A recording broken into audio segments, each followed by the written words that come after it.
Yo, salute world. This N.O.vate. T2B, Take Back BRC.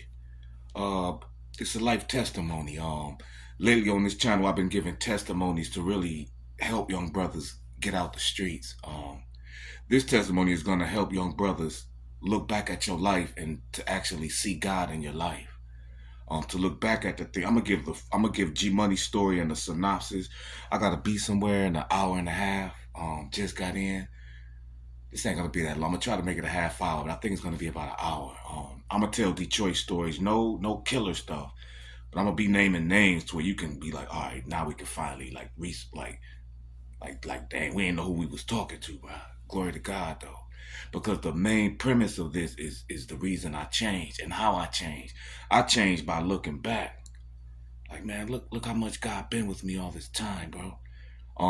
But we can take it back, bro. If we talking, I'm 52 years old now. I live in New York. Been in New York 25 years. If we talking, I'm gonna speed through this, but not too fast. It may take about an hour. But if we go back to the start of my hell, it had to be 11 years old. 11 years old. I remember I had a boy named Dale. Dale lived on North Line between his name was Dale. He lived on North Line between Belton and McKenzie. I think at about 16, me and him was best friends. At about I think he was about 15 when he was getting money young, and somebody went and shot him with a 12 gauge and laid it next to him, and it was just a big rumor around the neighborhood that he killed himself, but he didn't. But at 11, that was my first time that I did a crime. We was walking through Dearborn, and I stole someone's bike. I went to jail for the bike. My father get me out of jail. He jumped off the bike. He didn't go to jail. I'm running through the neighborhood. The kids like, he under the car, knowing I'm in the garage. But they like they found me to the garage. Somehow I dropped something and they followed I think it was snow on the ground, and we stole the kid's bike. We was cold. And they followed my footprints to the garage. But they was trying to throw them up. So the whole hood, I'm 11 years old, and the whole hood, like this young kid. So in my immature mind, that was just the start of an ignition for me to say, okay, crime is gonna give me the attention I want. Crime is good. That must have been how insecure I was as that kid, that when I got that much attention, that at 11 years old, that's when I started. And it was also older dudes. So at 11 years old, I started living in a crack spot. It was a guy named Sean House in Detroit. Lived on the west side, old school hustler. I'm gonna say names, bro. I don't give a fuck. I ain't incriminating nobody. This is my real life. When people tell their stories, I notice when I watch YouTube videos, like, bro, they say names. Like I've been telling my story and telling little parts, and I'll even tap into some of the parts they tease me on, except one part, because it's partly on my virtual channel, but my channel is split in half between virtual and like people that don't know about battle rap. So I'm sitting for Sean House, man, 11 years old. Just trying to get some money. I remember I was trying to, back then, saving up for a half ounce, getting an ounce. Back in like 84, 85 was a big thing. My boy name was Ernie, Little E. I ain't gonna say his last name, but his name was Ernie. If you know Little E from the West Side, then I'm the G Money. That's in virtual, acting all drunk. But it's a story behind that too, that I'll tell, and why I just backed away from that. Like, all right, because I'm thinking like, okay, these niggas think they can get serious with me like that. Like, and I don't even want to put myself or them in that position.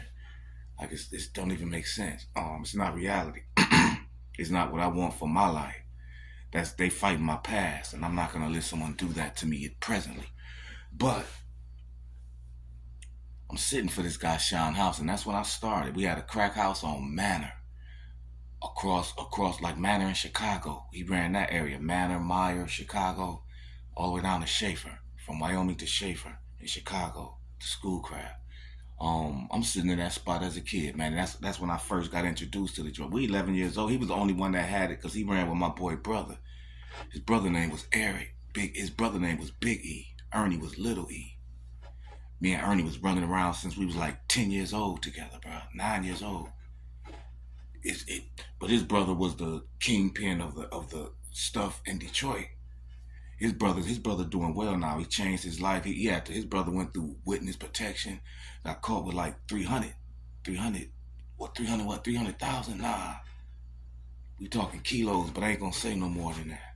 But he did his life. This was like almost 50 years ago, almost 40 years ago, 40 years ago. I'm old. I'm 52. I was 12, 11. This is 40 years ago. Niggas talking about niggas be trying to. Let me not go there. So I was sitting for Sean, and mind you, and my boy brother was the only one that had. So I was the first real young nigga to really start handling it. I was the first young nigga to really start handling that stuff. But it was this nigga, and this nigga in Detroit named Tony Mobeen. That's an old sticker artist nigga. He used to stick me up every day, and that's what got me out of there. Cause my boy told my mother, they got cause they got George over there working. I wasn't G Money yet. They got George over there working in the crack spot, and they sending somebody to rob him, and then they making him. We thought, I ain't gonna put that on his name, but we thought that he was sending the guy, and then they was making me work for free. Like, okay, now you owe us money, cause we got into it with them when we got older. I don't know what happened to him. But so my mother came and kicked in. My mother saw me walking down Chicago from the Coney Island with some food, and I tried to run home. I tried to shut the door. My mother kicked it, like, you better come your ass up out of there. I ran upstairs, did something stupid, ran upstairs and burnt the house, lit the attic on fire. And I took all the kids out. It was about 5 kids in the house. I was 11. It was about 4 kids upstairs with the crackheads downstairs smoking. This nigga, I'm 11 years old. He'll come in there to rob me, man. I remember I was sitting in the couch. The nigga robbed me, bro, and put the gun to my face and everybody else over here. And these motherfuckers, and everybody claimed they didn't see it. I'm like, that's when we was like, yeah, they set you up. But I was 11. I remember I was so scared, nigga. When that nigga, man, I went through, bro, at 11, nigga. And this is gonna tie into the story of how my mom, I was in a constant war type shit. But it's always God was saving me. I remember that nigga was back and he took my dope. And I got up. He was like, what you doing? I'm like, I'm seeing if I got some more money. But everybody just smoking their crack, sitting at the table, not looking at us. I'm in the corner, sitting by the window, watching for the police. They act like they didn't see it. He did it like 3 times. So my boy Ernie told my mother, like, you gotta go get George. Then I came out, and that's when his brother was like, oh, y'all young niggas, wow. Like, we about 12 now. We 12 years old. His brother, like, I think we started taking it from his brother. But he knew. We about 13. No, we about 12, 13 in Detroit, getting a few ounces. I think I had about 1,200. He had about 600. At 12 years old, can put our money together and get like an eighth of key. But we would take it from his brother. We'd just go in the garage and take a handful of rocks, take it to Wisconsin. I used to sit in crack spots all over that city. I used to live in the crack spot, Robert Traylor mother house on Wisconsin. Tell me I'm lying. This is the crack spot that I ran as a kid. Robert Traylor, remember me? When I was 12, he was about 8.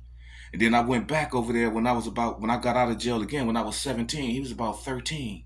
I forget the ages, but yeah, Robert Traylor, remember me? His mother was a heroin addict. His father was too. I used to protect his mother. I used to protect him and his mother. His brother name was Tractor Trailer. His brother name was Larry. He had another brother named Sidney and Swan that was older than us, but back when I was younger, they wasn't even into the stuff. And I think they was living with the father. Tell me I'm lying. His brother name, when we got older, his brother Sidney and Swan ran the streets with us. Larry went to play football. Robert went to play basketball for Michigan. Then So we 12 years old sitting in that crib, bro. Got a line going from Wisconsin all the way to, it ain't gonna get too deep in the story. That's a whole nother story. But so it's me and Ernie in this crib every day. 12-year-old kids. We ain't understand that the police could raid a spot. Like nobody ever schooled us. I know they was doing it on the east. I know they had heroin and they had blocks, but nobody was like, I'm gonna get a crack spot. Like, we made a crack spot where fiends could come in there and smoke. Well, Sean did. When we was the first kids to do it. To what adults didn't understand. Because my boy Ralph was older than us. Raphael Menace was older than us. My boy Smiley was older than us. Those were the only niggas. Mike Elliott and them was older than us. The nigga Tam and them and Chris and Carla and them niggas from Livernois, they was our age, but we started way before anybody. Them niggas wasn't doing it when we was doing it. Only the niggas I just named was. When we was the only 12-year-old kids. Man, it was terrible. It was terrible, man. Watching that, I used to watch ladies that worked at McDonald's. We had the Coney Island on the corner. We had the Royals on the corner. I say McDonald's because I've been in New York so long. But I knew women that worked in these Detroit establishments that were managers. I used to take pictures of them and extort them. Take their cars and their trucks. Take pictures of you smoking crack. Like, I'll take this to your job. That's how early crack started. That's when ain't nobody know what it was. We watched it like evolutionize back when you buy a ball and cut like 300 out of it. So us having an ounce and a half is today like having a half a key. That's how much you can cut out an ounce back then. But we didn't know. We learned that. But anyway, let's get to the story. We get busted in there. We didn't understand you can get busted.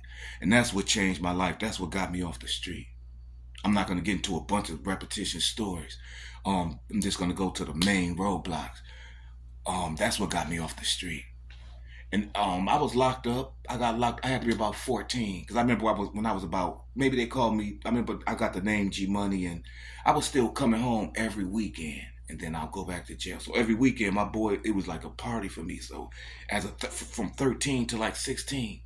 So I was always known for the wrong shit, and I was always around nigga that was like using me as a cushion, like using me to be the almost like the court jester, and I didn't know it while they was getting money.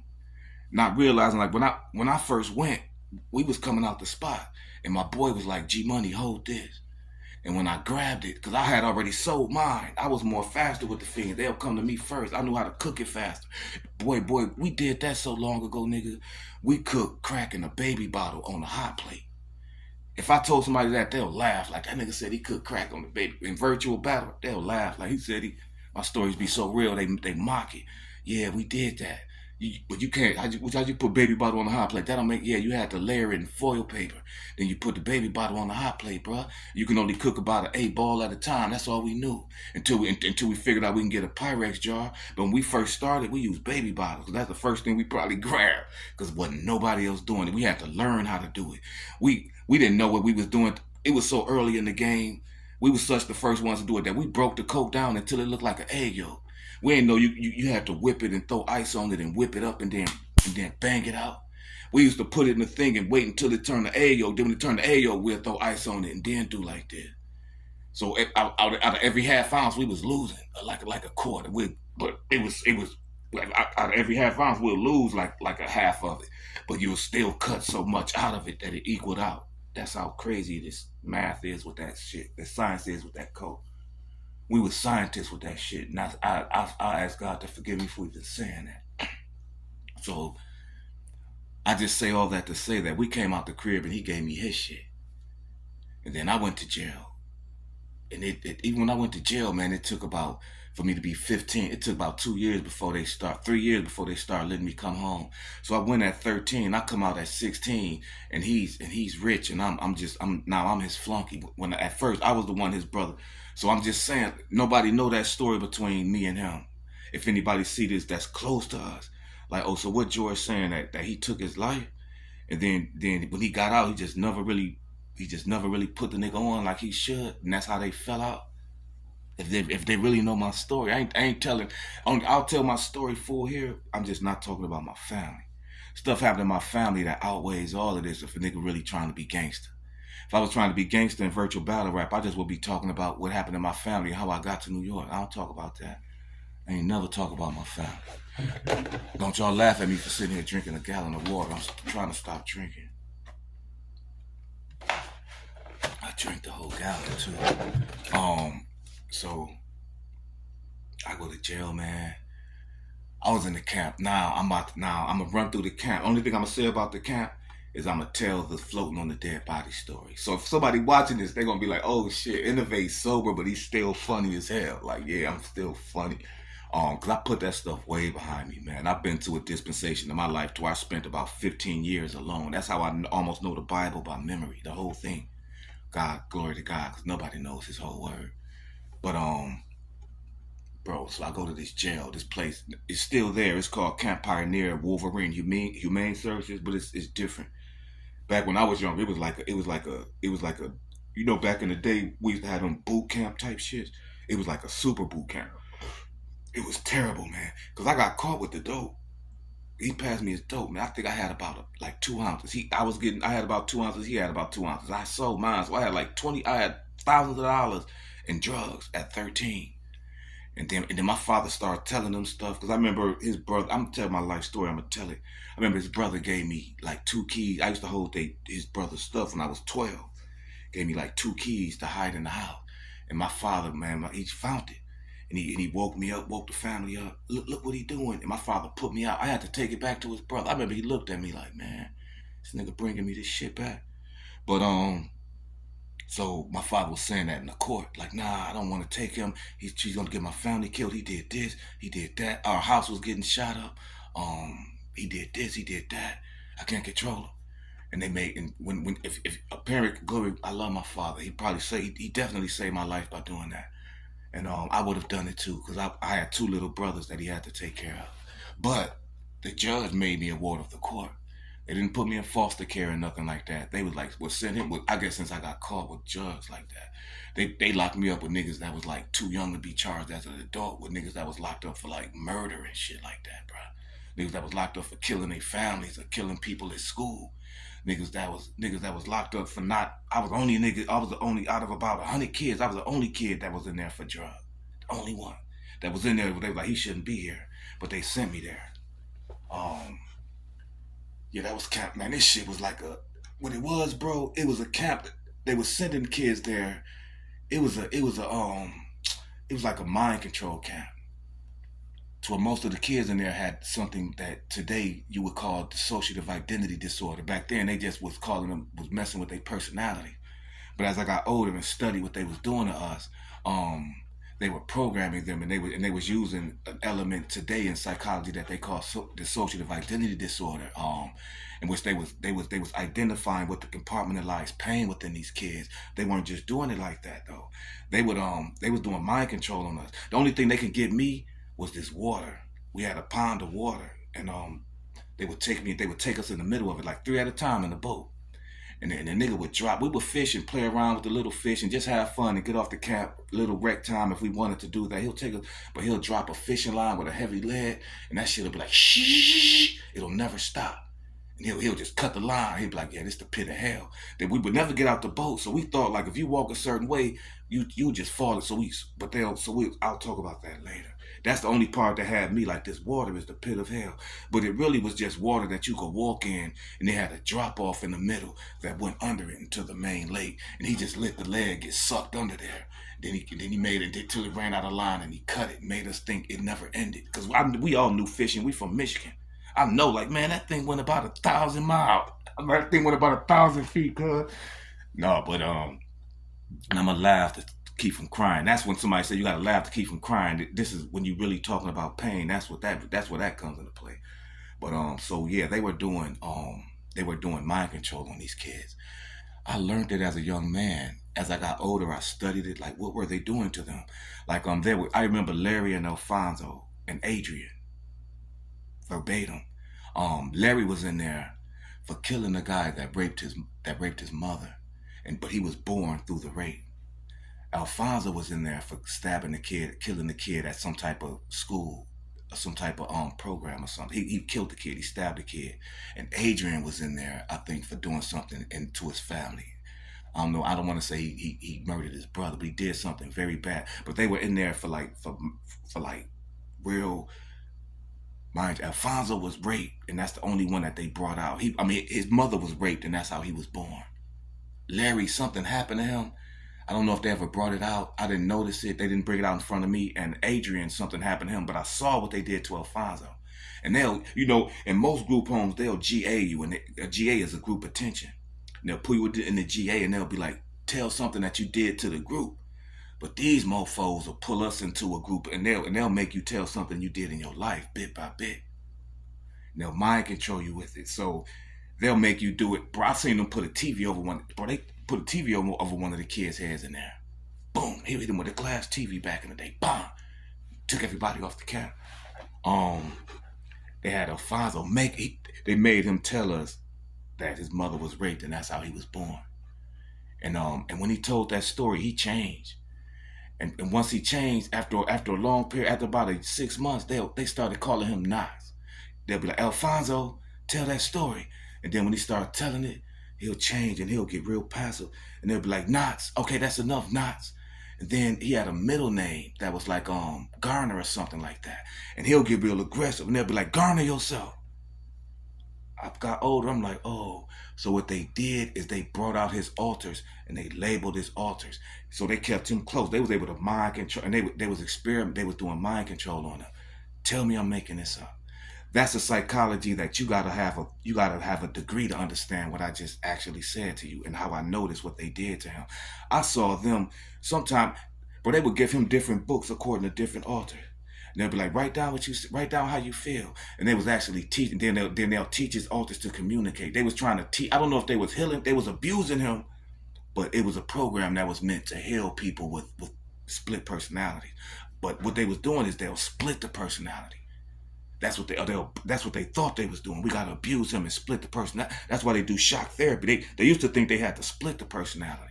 Today they realize that it's a dissociative identity disorder. You just gotta relate. You gotta learn how to relate to the different identities and bring order to the whole system. It's a system that a person has. They was tapping into their system, bringing out the altars, giving names to the altars, bro. That's enough of that. That's a whole nother. I ain't never. I don't. Niggas not worthy of that type of knowledge that I be building with. That's high knowledge. You only talk like that to a pure heart, because that's how you heal it. That's how you heal a person. They was bringing out their altars and they was making him do. They was bro. If something happened around the camp, they'll be like, Alfonso. That's why they made them bring the story up. That's how like cult. It was a cult. That's how cults do. So they put children in a cult with cult leaders. These dudes were cult leaders. That's how cult leaders operate. They'll make you tell something from your past, then they'll use it to control you and manipulate you. So every time something happened in the cabin, they'll be like, that's the part of you that raped your mother doing it. And he'll be scared to do something bad. They had him walking around like a robot. If he did anything bad, they'll be like, that's the part of you that raped your mother. That's the nigga that he killed. That's the nigga that raped his mother, and he do something bad. They'd be like, that's his spirit in you. That's him in you. They had him going around. Now all of a sudden he's scared. Now he's scared. If anybody do something bad, it's his fault all of a sudden. That's how they did him. So they did this to all them kids. They used to be like, George, you a minister to me. Mr. Adams, you a minister to me. I'm like, yeah, nigga, because I see what the fuck y'all doing. I ain't see it though. I'm like, y'all doing something wrong. But I got older and I studied it. I was like, this is what they was doing to us. But that water, bro. All right, so let me get off that because I was about to talk about Larry, but the way they abused that boy, that's not even my story. Alfonso wasn't even my story. I just wanted to give validity to what I'm saying. Like he was in a fucking mind manipulation camp, but he wouldn't know that. Like you can't make that up. That's not something you could just make up. Like I'm gonna make up a story. No. This is how they did us with the camp, bro. So it's different cabins, right? How much time is there? You got the Falcons, you got the Eagles, you got a bunch of cabins with different age groups in different areas, spread apart on this big island that you can't get off unless you go across the Great Lakes with a big river in the middle of it, a hole in the river. I already told you, they made us think the river was the pit of hell, so we had to run around that thing. I think we had to run around it 12 times for it to be a mile, I think. I think we just had to run 12 miles. I remember I used to run until I threw up. But sometimes, so they'll take the younger cabin, which was us, like about maybe the 11 through 14, and they'll take like the 15 through 17s. And then you had older cabin, because back then you wasn't an adult in Detroit until I think you was 20 or 19. So they changed the law when I was 17. But at this time, I'm only like 14, 15. And so you gotta run. So it's a pond of water, and there's guard posts on each side. Boom, it's 4 guard posts. Make sure we don't try to run into the water. If you do deep research, there's a lot of kids that died at that place that tried to escape and died in the water. Even when I first got there, they was mourning some white kid that tried to escape and died in the outside water. Not the story I'm about to tell. When they be like, N.O.vate said he was swimming on a dead body. Yeah, they mocked that, but I never said nothing about that because that was the reason when I used to be drunk in virtual battle rap. And these stories so traumatizing that I used to get drunk and I used to be like, I'm gonna try to give the natural story just to give a message, but I make everything else up. And they be like, man, we don't want to hear your message, nigga. What's that shit you just made up? What's that lie you just told? That's how I dealt with my trauma, and that's how people deal with trauma. You got to know how to tap into their system and actually bring out the truth, or actually make them comfortable enough to tell you. Not saying I had but when I'm drunk, I'm speaking from a compartmentalized place. Not saying I had a dissociative identity disorder, but when I'm drunk, I still got the compartmentalized pain. The story I'm telling you is pain that I compartmentalize. That if I'm drunk, I'll bring it out in a way that I'll embellish it, or I'll just twist it, but I'll still be like, I'm giving them a message, but I'm bugged out my damn mind, and they use that against me. But this is what happened, like in real reality. So they used to make us run around and think. So in Detroit, we played something called Manhunt. I'm gonna get back to my story of how I got here, but this is all of it. This is a small snippet of what I went through in jail and how they manipulated me in jail, and why I was so smart when I came out. Actually, way advanced than the kids my age, seeing everything. All the plugs used to keep me around them. Like, man, niggas used to want it, like, come with me, that type of shit. And I'm like 18, 19. So we used to play this game called Manhunt, bro. Manhunt Detroit. You chase the person, you catch them, bam, bam, bam, beat them up. So they'll take the older people that was really in tune with that game, and they would take the kids, which was us. And even though we played it before with each other, well, one day they made us play them.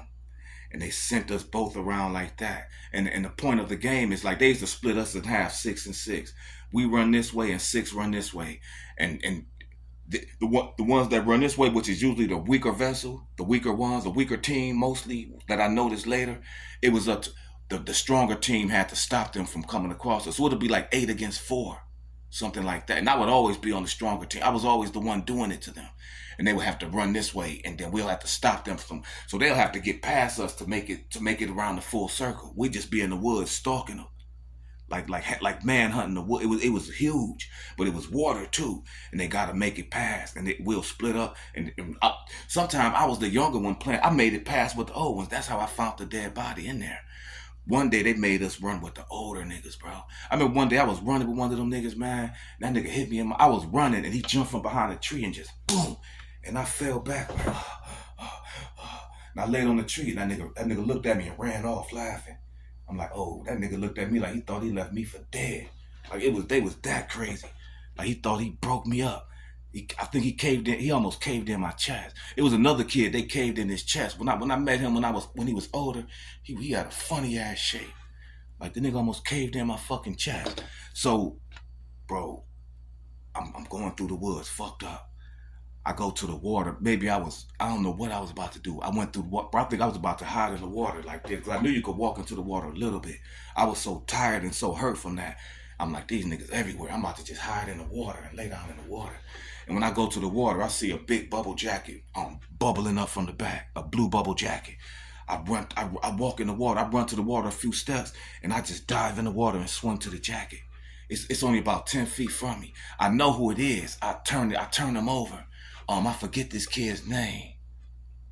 He had a funny name. His name was Darishi. Damn. Shouldn't have said that. Yup.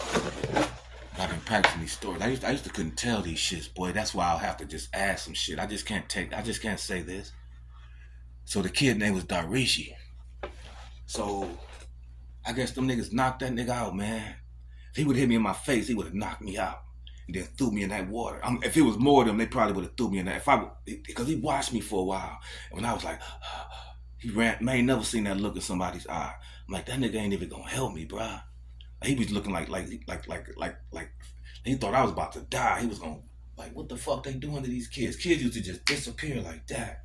So I go in the water. And I turn the nigga over. So I guess they must have knocked the nigga out and threw the nigga in the water, man. Cause the nigga was floating. I turned him over. I don't think he was alive.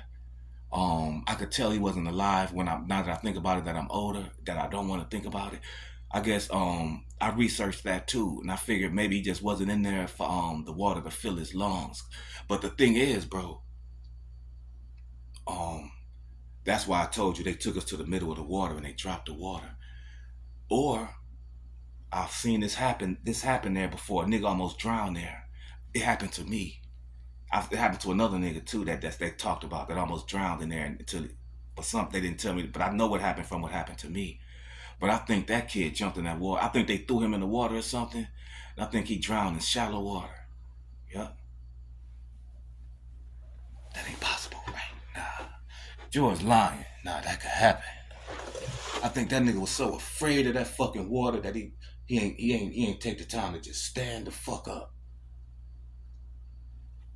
That's how mind manipulated they had them niggas. They had them niggas like in a constant state of war.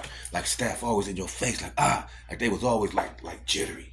I was like, man, they'll take me away. They'll be like, take him away and I'll come back. It'll be different. Like they abused them niggas while I was gone. They'll take me to the movies. This guy named Mr. Take me to get high. He'll take me to get drunk.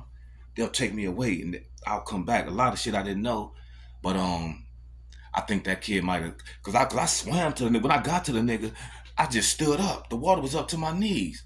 I'm like, what the fuck? I just started walking with him. I'm like, okay, I can't go back to them niggas. I can't run around them. I can't go back to them niggas. I'm gonna take him straight to the staff. So I'm like, I gotta walk across. Now I'm thinking like I could just walk across this shit. He lied to it. Cause I'm deep in it and I'm still walking. Now I could just walk. This is a fucking pond. But I hit the drop off, and that's when that's when the story got true. When I thought like it was pulling me too. When I had to grab the nigga, bro, and then I somehow it was like a drop off. It went like this, and then it was I don't know what it was, but I clawed my way back up the sand, and then I guess I got to the other side where I saw the light closer and closer. I saw him closer. I pulled him. I used him to pull myself up. I don't know if it was his jacket. He had like a jacket that was like a fucking life preserver. But it wasn't just that. He was dead. But man, maybe the water just didn't fill his lungs or something, but that shit happened. I guess when you walk underwater in Detroit, you could be walking like this, and that shit will just go like this, then it'll come back up. We call it a drop off. That's what my father used to be like. I never did that, but my father's always telling me, like, be careful of drop offs when you're walking in the water. You'll hit a crack in the water. You'll get stuck in it or some shit. But it was a huge drop. I felt it sucking me. I'm like, that's how that lead. He used to drop the lead. That shit would be like, zzz, then he'll cut it like, choom. I'd be like, oh, because I was a fisherman. I'm like, oh, this shit deep. But I hit the drop off. I had to use the kid for about maybe like 3 seconds. Then I just walked the kid. I just kept walking the kid, got across. Staff took him. A bunch of shit happened. They sent me somewhere else. They tried to make me say that he tried to escape. I'm like, no, he was on the inside water. They telling the news people like he tried to escape. Like, no, he died in the pond. They got me up out that bitch. They sent me to a place called Flint Regional Detention Center. Across from this deaf school. Them niggas in that deaf school was wild too. So I ended up going to high school in Flint. That's the end of that story. So I come back to Detroit. That was a traumatizing time of my life. I met a lady there though. I want to give glory to God by telling that story. I just don't want to tell that story and not say how it edified my life. It was a lady there that made me very smart. That she taught me chess. That when I stopped playing chess until I was about 32. I'm a grandmaster chess player now. I know German, Eins, drei, vier, fünf, sechs, sieben, acht, neun, zehn, eisen, hop, hop, hop, fischen, aufgelab, Uberstocken, Ubersteinen, abi, nishni, ishni, beinen, hop, hop, hop, fischen, aufgelab. Lady used to sing that shit to me. Her name was Miss Irvin. She used to take me away from them too. She used to take me to her crib, take me to the movies. She was a doctor, a Jewish lady, white lady, Jewish and German. She was German and Jewish mixed. She was telling me how she had to hide in the Holocaust and all that type of shit. She taught me every bone in my body, clavicle, cranium, xiphoid process, humerus, ulna, tarsals, metatarpals, patella, tibula, femur, carpals, metacarpals. I just say that to say that place was an experience of my life. So I'm giving a life testimony from George to G Money to N.O.vate. I'm not N.O.vate though. I'm still George. That N.O.vate shit. That's wild. I'm not even gonna talk about that. But so yeah, I went through that jail shit, man. That was wild. But my stories aren't really for what the channel is for the world and for battle rap. So that's wild. That lady was beautiful, man. Her name was Miss Irving. And there was another man named Mr. Van Horn. He taught me chess. Miss Irving taught me German and my body, all the organs in my body. She taught me like doctor stuff. But this Russian dude named, I think he was Russian. He was from somewhere. His name was Van Horn. He taught me chess. So I could play chess without the board now. I'll play it. I'll memorize the board. I'll play it. Move me to E4. Move you to E5. Move my knight to F3. Or your knight moves to F6. Okay, that's the Petrov defense. My knight take your pawn on D5. His knight take my pawn on D4. I push my pawn to E4. His pawn take my pawn on E4. I take it back with the queen. He probably bring his queen out to D7. I bring my bishop out to D2. He probably bring his bishop. No, he probably. I could play the whole game like that. I could play the whole game without looking at it. I could play with my back to you. That's how smart that man made me. That's how God is just good. And I say stuff like that to say I'm telling the testimony of a young, dumb street kid that's in jail at 11 years old, but got the ability to close his eyes and run 20 chess moves like that.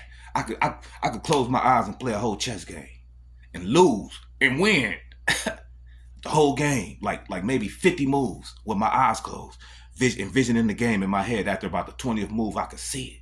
I could play you with my back to you, and you could, but I can't do that to regular people. You got to play a certain opening, and you got to play the right rep. You got to tell me what repertoire you playing. I could do that.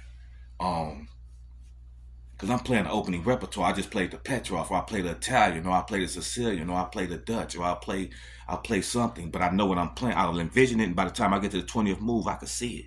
Now I could play. But I say that to say, how can you be that smart, but you running around in the streets that stupid? I didn't have nobody to, man, parents got to realize. I'm going to go back to my story of, I'm out of jail now. I'm going to go back to when I go back home. This an interlude. You got to realize that when your kids leave the house, most of the time, they spending 8 hours somewhere else. If they lucky, they come back and get to spend about 4 hours with you. If they lucky, you get to spend half the time. So you got to give them double the influence. Or they're going to be influenced by what's out there. It gotta be double. My mother was there for me. I knew, but I used to go to the streets and be like, I ain't no nerd.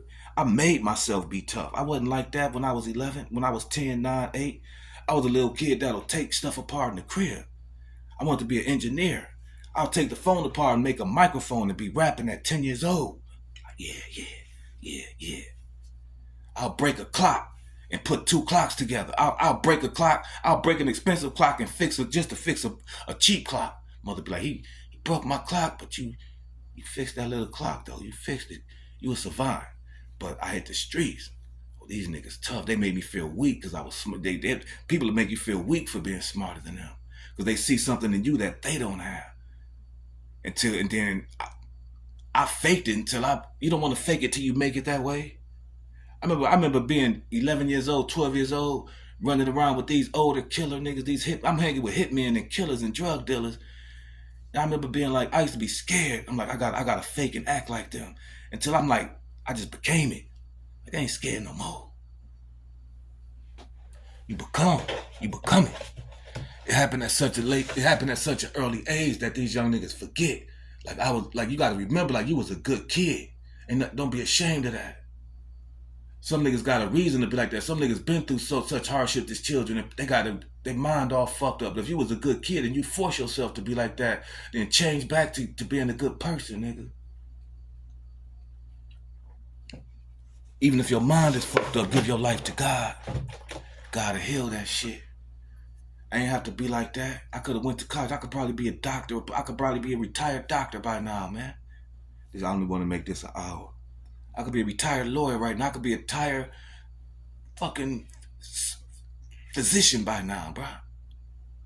But I don't take away anything God has done for me. I'm just saying that to say for people that's there, people that's growing up now, don't look to the streets as your influence. Like, that's what I want to be. That's gonna make me happy if I can be what he is. And he's on the streets selling drugs, but you like what he have. You like the attention. You like the girls that he have. But you gotta look at his future. Where is he gonna be? How much is that really worth? Where is that gonna lead him? What city does that road lead to? That road leads to a pit. Promise you. Man, and I tell kids this sometimes when I minister to them. I say, what you want to be when you grow up? Some say, I want to be a doctor. This the way life wasn't presented to me this way. Life was presented to me. What you want to be when you grow up? A doctor, a lawyer, a ball player, a rapper? Why not a doctor, a ball player, and a rapper? Why not all three? We are from the womb. We live. I mean, not from the womb, but just from the proverbial way of word of raising a person. The the words we were the way we were the words we were given when we were raised didn't lead us to expand our thoughts beyond what we saw. I got a teacher, I got an uncle that's a doctor, I want to be a doctor. I got an auntie that's a lawyer, I want to be a lawyer. I got a cousin that's a singer, I want to be a singer. I got a brother I want to be a rapper. I see a drug dealer outside, I want to be a drug. We can only do what we see. We weren't taught like spread, look everywhere, deconfine yourself, travel somewhere, go beyond the borders of your, understand that you can do that. Allow the children to taste different things, and then you'll really find out that the things they are good at, or they may be good at many things. It was almost something people will shun, to do a lot of things. Like, you a jack of all trades but a master of none. Nah. My mother's tell me, you a jack of all trades but you master them all. I'm the best rapper in the world. I'm one of the best chess players in the world. I'm one of the best artists in the world. Fuck out of here. And what brings my heart to tears is the mercy of God that strings our life along and leads us to that destiny, to where we see the favor and the mercy that he showed us as we was coming. Well, let me continue the story. So I get out, bruh. I get out that mojo, man. That was an interlude, little 10-minute pity party and shit. Get off your, all right, nigga, get off your tear bucket, bruh. So I come out, and I go through a lot of stuff in Detroit. The things I'm gonna talk about before we end this are the things that God saved me from. Just fact, I'm gonna go deep into the story, but I'd say this to encourage brothers to look back at your life and look back at the things that God saved you from. Look back at the things that God saved you from. I can just go to the times that I've almost been stuck up, man. Not almost been stuck up, but almost been killed while being stuck up.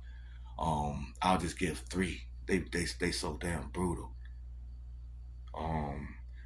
The last one I'm gonna give last, man. This might be the hour, and I gotta go in 20 minutes. Now I'm only gonna give these because each one shows how God, like, deliberately reached in my life. Like, you gotta look at when God reached in your life and saved you, bro. One time, it's me, my bro Ernie, my bro Leon. It's me, Ernie, and Leon. We had a hitman on the west side. I'm going deep on this one. It's gonna be like, that's why I gave the interlude. So if you want to come to this part, if you want to, like, this G Money in full, and I ain't getting nobody, but man, when you tell your past, for you gotta, I guess you gotta drop receipts for that shit, bro. When it's this crazy. So it's this. We had this hitman nigga named Skeet that was on the west side. I ain't gonna say of course I ain't gonna say his real name. This little light skinned nigga used to be with him. I'm gonna say his name is T. I'm gonna call him T, cause we called him by his name. And then it was me and my nigga L. Leon is good. He's doing well now. He gave his life to God. And it's my boy Ernie, and it's me, G Money. They didn't call me. No one knew my name actually. Everybody called me G Money. So Ernie and them called me George, but nobody else. So this nigga Skeet smoking weed with us and shit. We got a gun on us. We got a 4.5 on us. But this our hitman. I ain't like the nigga though. But this a nigga like, I ain't gonna say we paid him to kill people, just to do stuff. What he did for other people, that's his business. But he was our muscle. Let me say it like that. So his boy coming in the gate, bruh. And I didn't know. I got older and I realized, like, he was friendly extorting us. We just didn't know it. Like yeah, I'm gonna protect you, but you gotta look out for me. And then once we started realizing it, then the niggas tried to stick us up. Like the niggas back in them days, we was young niggas. We about like 18, 19. Got this nigga fucking with like $500,000. Everybody in the streets knew it, bro. Like Lil E was the rich nigga on the west side. Like, if niggas gonna peep what I'm saying if you show, like, oh, that's the nigga. That's why I don't like when they say his name. Like boy was about to, this nigga in Virgil was about to do a whole show about him. I'm like, bro, that shit'll get, like, don't do that. Like that shit. Let me say that shit'll get me in trouble. Like I don't mock the people I came up with. I don't like the way I was. I still love this nigga family and shit like that. Like these people still alive. Some of these people. Um, and it was. Oh, I forgot about my boy Jono. He was another another rich West Sider, bro. But it was me, Ernie, and Jono that hung together. And those were probably the two plugs on the West Side at this time when we grew up. Um, those niggas skeet, and I'm dropping receipts, right? I'm tired of these niggas playing with me. I'm not. Once I show you who I am, I ain't gonna fuck with you no more. I only let you fuck with me because you didn't know who I was. So, and they still don't know who I am unless they meet me. I don't fuck with people that have met me. I'm cool with people that have met me. And I ain't saying I'm no killer, but you can meet a person and know, like, all right, that's not the same person they fucking with online. Um, this nigga Skeet, we smoking with the nigga Skeet, bro. Smoking weed with the nigga and shit. The nigga Tone coming to the gate. The nigga Skeet like, can this nigga use the bathroom? We like, nah, man. Ernie like, nah, man, this nigga can't use the bathroom. He still coming in the gate. He like, yo, man, get your boy, bro. The nigga still come. He like, yo, the nigga Skeet pulled the gun on us. Take our guns and shit. The nigga Skeet got a 38. This nigga come in with a big ass Ruger. Um, the nigga Tone laid me and Leon down. The nigga Skeet take E in the crib. I don't even like saying his name too much, but I still love these people. Still alive. Still love these people. Like we just had a fallout that was like world shaking for me. Changed my whole that. But God is good, and I'm gonna get to that. So this gonna be long, bro. But this my story. Percy be telling his stories. Fleece tell his stories. I'm G Money. I'm N.O.vate. I tell my stories, nigga. Story time with N.O.vate. I'm gonna put my stories back on the channel too. I gotta go through them joints. I be saying some wild stuff. I gotta edit them. So this nigga laid me and Leon down and shit. So he going through Leon's pocket. While he looking at Leon, the dog is next to me. I'm like, I'm out this bitch. I hear my boy in the crib. They tussling and he like, boom, they going. I ain't gonna say what they going through. That's not point of the story. But I'm about to get up, bro. And the nigga pulled a gun on me, and I see like he about to shoot me because I guess he thought because I was getting up. It did. I felt like I look like I'm reaching. It ran through my mind like he think I'm reaching. And the dog, my Ernie dog came, and the nigga shot the dog in the face. The dog jumped in front of me, jumped in front of him, attacked him, shot the dog, boom. Then his gun jammed. I was like, I started to rush at him. He backed up like, don't do it, nigga, don't do it. He cocked it. When I seen the shell fly out, I was like, oh, he cocked it again. Oh, he put another one in the chamber. So I was like, all right. Then I lay back down. That's how God saved me in that story. That's one way. My boy E's still alive. He's still on the west side. He's still rich. He's still on the west side. Niggas rich out there. That's why I say, watch what the fuck you like. That's why I never dropped the receipt like that. But he's positive. He changed his life. Everybody changed their life. I ain't talking no murder shit. This was actually almost 25, 30 years ago. What I'm talking about now, over 30 years ago. I said I gotta talk about. I'm gonna write a book about it, bro. But I dropped the receipt. I know that like you could if the names I'm dropping, the older person would be like yeah, he know what the fuck he talking about, bro. Them niggas was wild. Detroit was wild. Like we made it like that. Like we was wild, man. I was bad, man.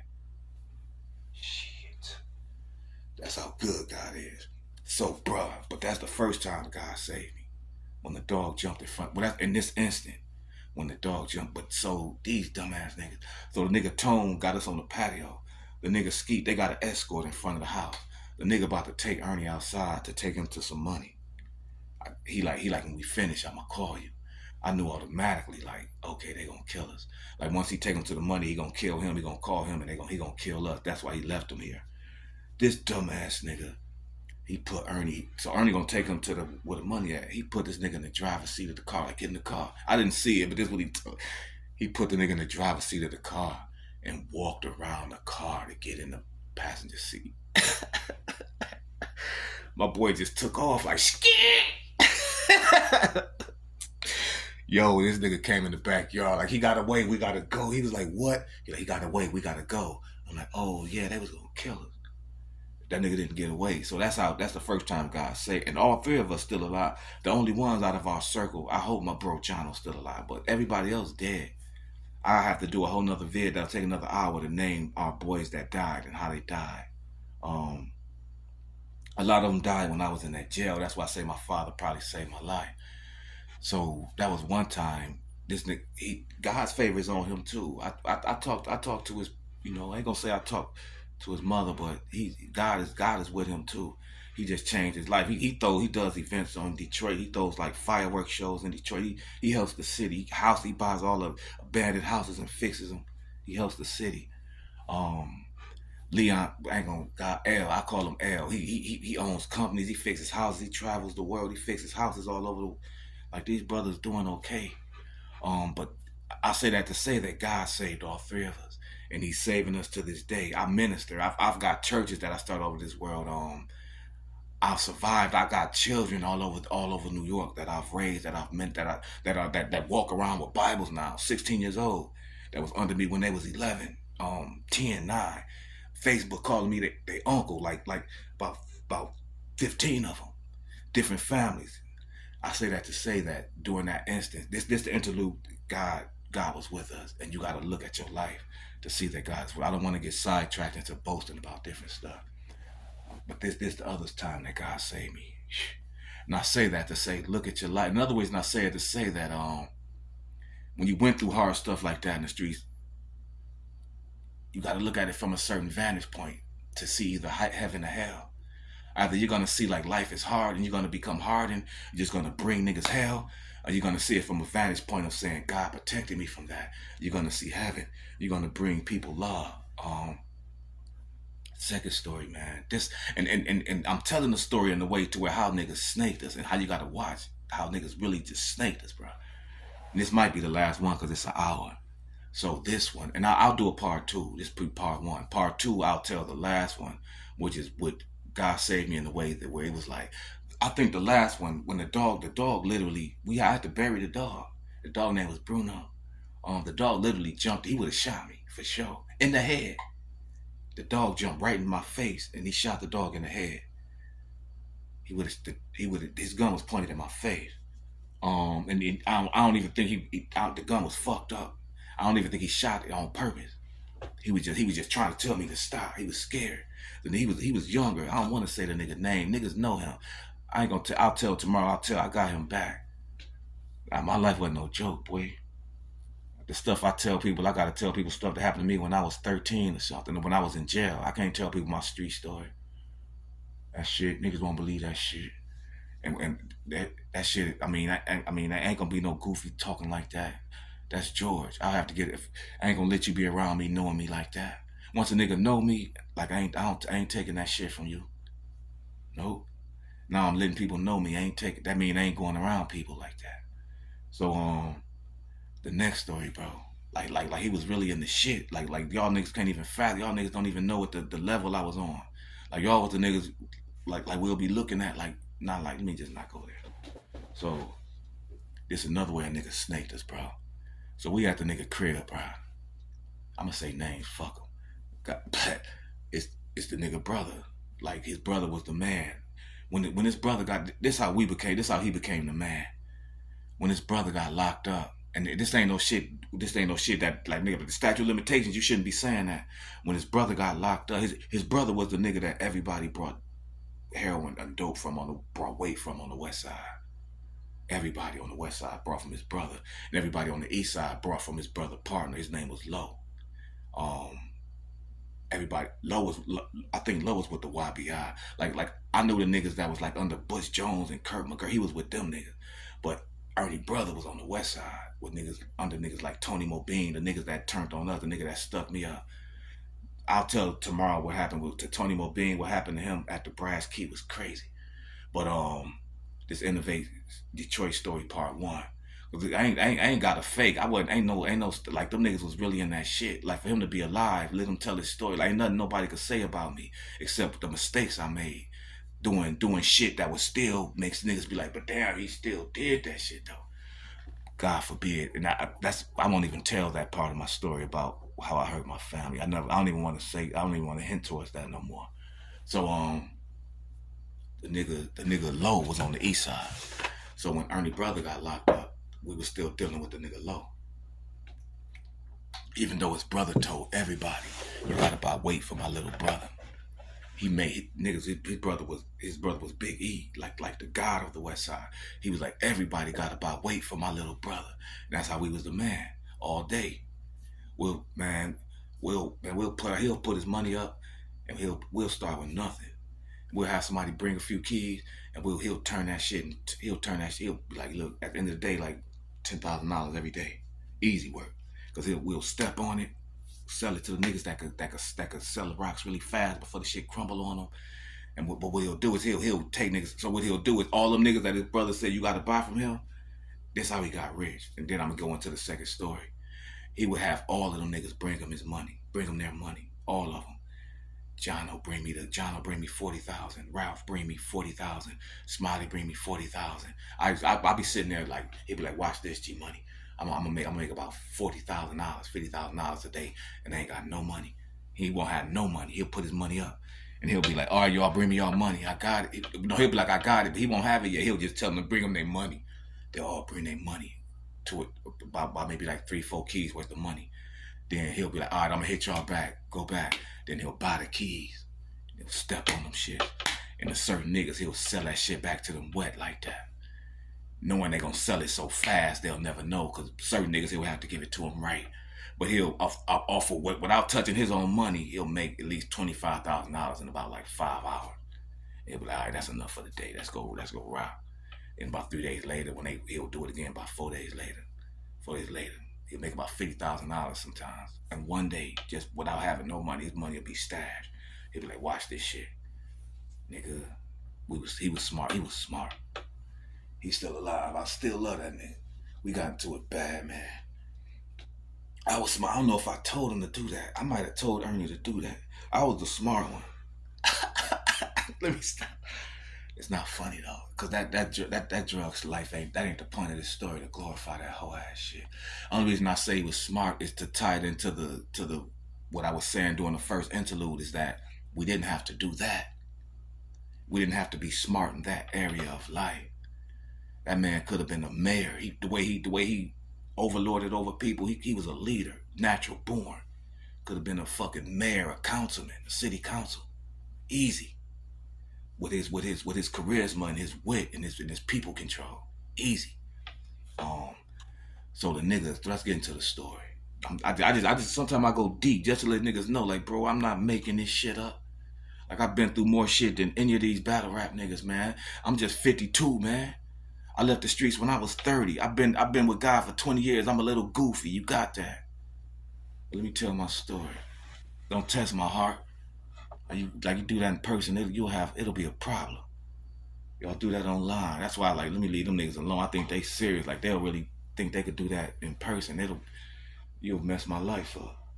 So yeah. So let me get to the second story, and I'm gonna end it because we at the minute mark. I'll give myself 10 minutes to get ready. I'll finish this in 20 minutes.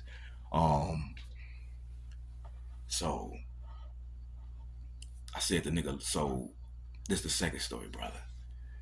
It's the second time we got stuck up, so I really noticed that, wow, God really saved his life, man. I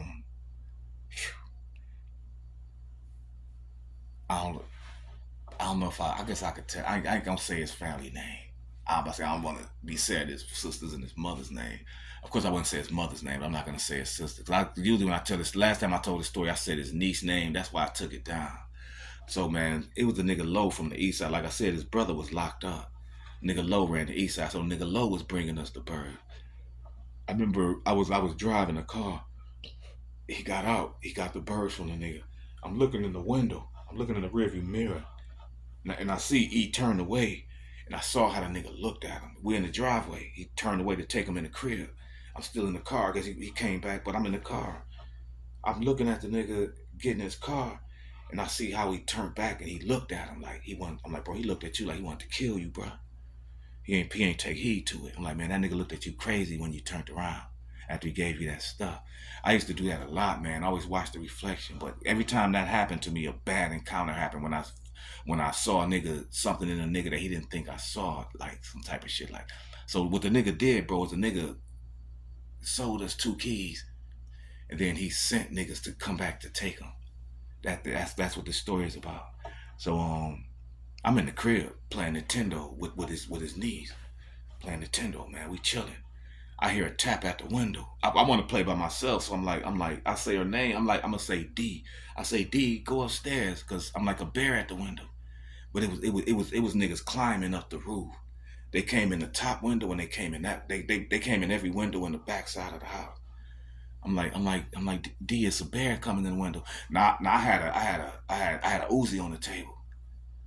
It was a Uzi and a 9 on the table with one clip, cause back then no, it was a tech in the 9, cause the same clip went in both of them, but the clip wasn't in it, and I was holding her. And when the window crashed in, I remember making that choice. Like, do I grab the? I could have grabbed. First mind I've been through war, so you lose the flight reaction. You fight. First thought was just grab the gun and then run back out. I could, bro. If I thought somebody was shooting in the window with a 12 gauge, I'm like, just grab the gun and shoot, and then try to run out the. But that was the initial thought kicked in. I checked like, wait, boom, grabbed the girl, ran, left everything. It was a nigga. Really, the nigga. First thought would have won, cause the nigga had an axe, bro. He was axing the window in. But first thought would have messed the whole night up, cause God was in control. So I'm running through the house.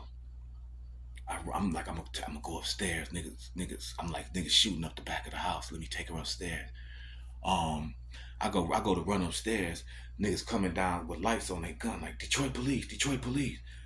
I'm like, so now I'm thinking it's the police raiding the house at this point. I dropped her by mistake, and I see his sister pick him up, pick the baby up. I'm like, the police raiding the house. I'm gonna run in the basement and hide. I didn't even know it was niggas hitting the house from the windows, man. I'm like, I'm gonna run in the basement and hide. So I run in the basement and I go to the pantry and I hide in the pantry. And his mother come in the pantry too. I'm like, Miss Smith, she run in the basement. I'm like, Miss Smith, come. No, first I run in the basement. And as soon when you run to the basement, I ran past the side door and the side door was getting shot in. That's when I realized, like, oh, we getting hit. Like, these niggas act, these niggas. That's how they did in these. I'm like, they hitting us like the police. I knew he was getting hit at that time. So I run in the basement. I'm like, Miss Smith, come in the basement. I would have left his mother up there. The police ain't gonna mess with his mother. I'm like, Miss Smith, come down here. Me and his mother went and hid in the pantry. She went under the steps. I shouldn't have sound like saying names. I said that by mistake. And I just hid, bro. I'm hiding in the pantry. And I'm sitting on a can of beans. And I got but they had them lampshades. I'm holding a lampshade like this. And it's real dark. And you just hear them niggas looking, tearing down the drop ceiling. You hear them niggas like looking through. When I came out, it was blood all over the drop ceiling. But I could hear them niggas like looking through everything. Like, so one of them niggas came in. Well, he had his back to me. This nigga name was Marvin. The nigga had his back, but he had his mask on, bro. And he had his back to me though. And he had no man. He was fucking with the fuse box. Ernie's mother was under the steps. I didn't know you could run under the steps. She came in the pantry and she was like, "Choo." I didn't have time to go under there. And I don't know if she was smaller than me. I think I tried. And I was like, I had to hop on the beans. And I held the beans like this. There wasn't enough room. I tried. I noticed instantly it wasn't no room, so I hid. And the nigga, all the nigga had to do was turn around. And the main point is how it got. All the nigga had to do was turn around and look at me, man. That's all he had to do. I'm standing there with the shade like this. Another nigga came in with a mask on, and he looked at his boy. I'm right here, right behind the nigga with the mask. I could hit the nigga. I could tap the nigga like, shh. The nigga had a mask on. He looking at his boy. The nigga turned the light on, bro. I'm sitting there trembling like, I ain't scared though. I used to accept death. At that time, I was like, I'm thinking of what I'm gonna say to these niggas. Like, I didn't see your face, bro. I didn't see your face. But I could tell by the way they was talking outside. I'm like, they gonna think I'm him. That's what I was thinking. Like, they gonna think I'm him. I'm about to go through some shit. They gonna think I'm this nigga because we look just alike. They gonna think I'm Ernie, bro. And I could tell by the way they was talking, because one of the niggas was like, he ran in the basement. The nigga that shot the door was like, he ran in the basement. But another guy was like, nah, I chased him outside. But as soon as the nigga was about to turn to me, bro, he got like this. All you heard was 5-0, 5-0. And he just left. He turned the light on, bro. And the nigga was turning to me. And he got like this. And they was like, 5-0, come on, 5-0. He never fully turned. He never fully turned to me. When he said 5-0, you heard niggas running downstairs. You heard niggas running, rushing out the house. That was their code that they found the stuff. They thought, stupid. I ain't even gonna go into that part, but that was their code to say they found the stuff. Man, they found 2 bags. They found a big old bag of baking soda in the stove. When I came out the closet, the kilos was in the corner. It was the only time that he gave it. This time, that was the only time I ever seen. They was in a baseball this time, and Ernie just set them in the corner. Them niggas looked everywhere except right there in the corner. He came back like, "Where'd your money?" I'm like, "Bro, I'm down." Like, we still had the stuff. They put us through all that shit. But the point is, I bet they left that place mad as hell, bro. I bet them, man, niggas used to be watching us, bro. Shit, we get to the crib, there be bullet holes in our car. We be like, man, ain't nobody shot at us. Detroit was hell, bro. But man, that nigga was about to look at me. And before he could look at me, it was like, before a nigga could look at me, bro, it was like 5-0. And the nigga just turned around and left. And the nigga that didn't have a mask on just turned around and left. And I'm sitting there like, what the fuck? That's when I knew, like, man, I believe in God. That's when I started talking about God even to my friends. Like, man, I believe in God. I remember being at the crib reading. I didn't understand what I was reading because I wasn't really seeking God. I wasn't ready to let go of the world. I'm gonna close it now, y'all. It's time. It's an hour. I remember. I'm gonna do these. It's late night, but I gotta get an early start to this day. I'm up. I'm an early worm. Yeah, man. It is the morning.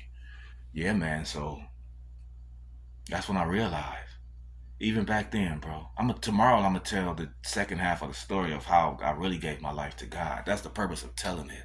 But that's when I realized, like, man, God is saving me, man. I remember we got into it. I'll tell some fast stories. I remember, man, my boy Leo, God rest his soul. I remember Leo got into it with these niggas over before we was cool with Sydney and Swan and them. Leo got into it with them and these Jerry Curl niggas way back in the day. I remember they shot at us. I remember, man, they called us off. He was right in front of me and was shooting. And I heard the bullets. And I ran, but as I was running, I could hear the bullets like, shh. I could hear him hitting the trees like, shh. I could hear it. That's how close the shit was coming to hit me in my head. They didn't hit me. I ran from the nigga. The nigga shooting at me while I'm running. I could hear the bullets like, shh, shh. Shh. I heard it like 4 times, like shing, shing, shing. And tell me I'm lying. I ain't never heard nobody say that, but nigga, I heard that shit. That's how close the fucking bullets was to me. That's how much God's hand was like, no, you're not killing him. You're not killing him. The last 5 years I've been fucked up. I had 10 good years with God, man. I missed that place. Sometimes God will give you back over to yourself just to show you that it wasn't you that was keeping yourself in that secret place. But you can't stay in the world. I've been in the world. I've been outside of God for a long time, bro. I'm tired of it. I don't love this world. I love God. Woe unto him that is friends with this world. God, you're not supposed to have peace. God says, I will chastise the son I love. Like I've been, man, God, he been letting me know, like, boy, you better come back home. Get out that world. And I said I was gonna go to 120. So I'm gonna close it with that. I tried to tell those stories from a calm place. Try not to be so sporadic like I used to be when I tell I just know not to tell my stories drinking. I used to be like, I'm not yeah, you be drunk, nigga, stop lying. I know not to tell and I haven't drank. I don't count the time, but it's been a few days. It ain't no big deal. Maybe about 4 or 5 days. Salute to everybody that follow, man. That know us from virtual. Salute to you. I try not to throw no shots. I'll be having to delete my community. Sometimes, man, I'll be drunk, man, and I'll say something in my community post, and I'll be like, man, you don't want no problem. And before I could delete it, man, I got these niggas watching me. They screenshot my shit within like 2 minutes. A nigga Crisis got 2 lives on me. 1,000 people done saw some goofy shit I did that I instantly knew wasn't right. Like, man, you drunk, take that shit down. But this nigga watching my YouTube channel, he said, man, I changed it. I deleted that post in 4 minutes. Look on this channel. When you see my video on Crisis channel, it'll say edited 4 minutes ago. Because I did it twice. He must have caught it the second time I edited it. First time it took a little while. I was like, that still don't sound right. He caught it within 4 minutes. Like how you see my post. You was I mean, you was going. I mean, you had a device on my channel, nigga, looking for content. Like this nigga ain't say y'all. You and Snack like, man, it's your turn, nigga. How them niggas be catching me like that? That mean they got a device. They got something on my channel. You don't see that. You don't see community posts and yo. I don't see everybody community posts like that. I know which ones to. I know which ones like no, not interested. They don't like what I say. Like you ain't hit not interested at least, motherfucker. But yeah, I don't pay that no attention. And I won't even come around. I'ma still do my raps. I still fuck with niggas, man. What Yo-Yo and the Dep doing, I think that shit is gonna transcend virtual. And I'm sure they ain't gonna leave niggas that can't do it theyself. And I'm sure they ain't gonna leave us. Let me say it. Fuck it. It's cool. Even though I could, you know. But I think with the Dep and Yo-Yo doing that shit is solid. This next card that we got is real solid, bro. But as far as me, man, I'm doing my thing too, man. As far as like outside of the norm, which is what I've always strived for, to go to the stage, you know, to climb and to do better and to actually share my talent, man, with the world, bro. Right now, man, my last battle, the guy didn't show, right? So I do a battle at battle, the guy doesn't show. Mind you, but I guess that's why that ain't why they looking off. But I'm about to say, my family messes with them a little bit. But the guy doesn't show, and they don't penalize me for the shit. They, you know, that battle was to see which one of us goes to the next level, which one of us goes. So they just put me there where they just took it as a win, gave me the W, I guess, and that was love, bro. I only had one battle on that league, so now I battle with the main league, man. It's a lot of guys that's still in Forge that's waiting to get to the spot where God bless me, bro. Like God will bless you, man. When you know, I've been through mad stuff in virtual, bro, that I did to myself. When you got a calling in your life, he'll bless you in spite of yourself, man. My battle opportunities came within a few months, within this year. And I've been working for 5 years, just falling over my own face, drinking too much. God say, man, I never needed you, bro. Why don't you just sit back and let me drive? But I'm not gonna drive no car that smell like sin, bro. I'm not gonna drive no car that smell like transgression like that. You too wicked. You drinking too much, bro. I'm gonna let you know that I can do it. I don't need you. Even though you're the vehicle, I want to use you for something. I want to use your voice. I want to use your willingness to help people. I want to use your willingness to express yourself. But what's coming out your mouth is not from me. It's from the spirit that you're putting in yourself. It's from the spirit that you operating in. I ain't gonna say the spirit of the world, man, but I ain't here to judge. But we 120 in. Wow, that was a long while.